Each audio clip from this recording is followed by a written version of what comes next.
जोरदार steno 80 word पर minute. Dictation start होगा 3 सेकंड में। Dictation start. सभापति महोदय, गत 30 साल से स्थिति में कोई विशेष सुधार नहीं हुआ है। स्थिति के हल के लिए हिंदी भाषा का विकास भी नहीं हुआ है। यह संशोधन केवल हिंदी भाषी क्षेत्रों पर लागू होता है। अन्य क्षेत्रों के बारे में सरकार ने क्या किया है? समय की मांग है कि न्याय पूरे देश में क्षेत्रीय भाषाओं में ही प्रदान किया जाए। इसीलिए यदि सरकार सभी क्षेत्रीय भाषाओं में अनुवाद के लिए एक व्यापक संशोधन विधेयक लाती तो अच्छा होता, लेकिन दुर्भाग्य से ऐसा नहीं किया गया है।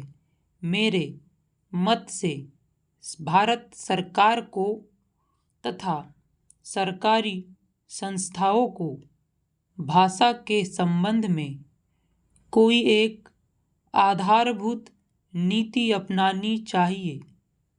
कोई भी भाषा उन लोगों पर थोपी न जाए जो उस भाषा को ग्रहण करने के लिए अभी तैयार नहीं है। भाषा तथा भाषा के बीच किसी प्रकार का भेदभाव नहीं होना चाहिए। भाषा के संबंध में कोई अनिवार्यता नहीं होनी चाहिए। विभिन्न भाषाई लोगों के मध्य अनावश्यक बाधाएं न हो। पैराग्राफ।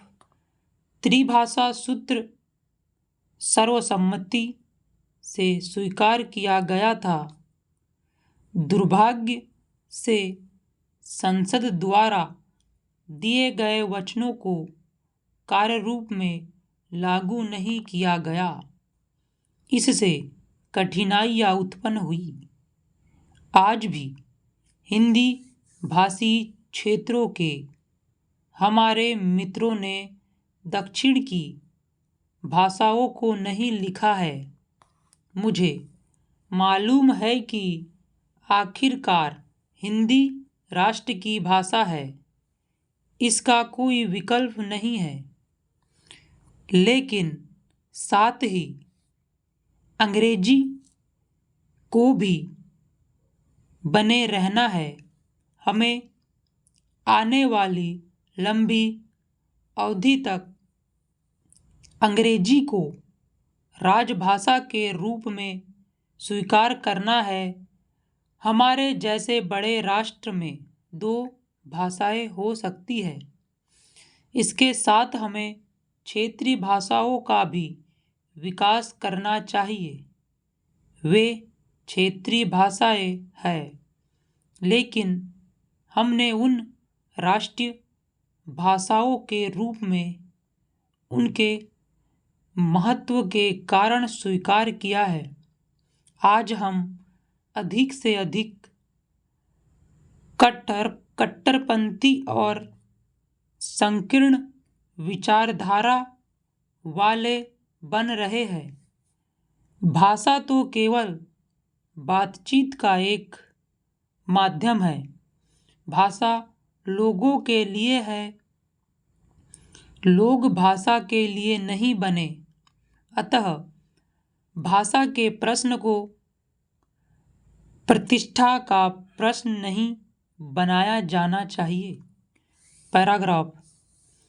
मंत्री जी को यह घोषणा करनी चाहिए कि वह संविधान में 8वीं अनुसूची में सम्मिलित सभी भाषाओं में संविधान के अनुवाद का कार्य आरंभ करे।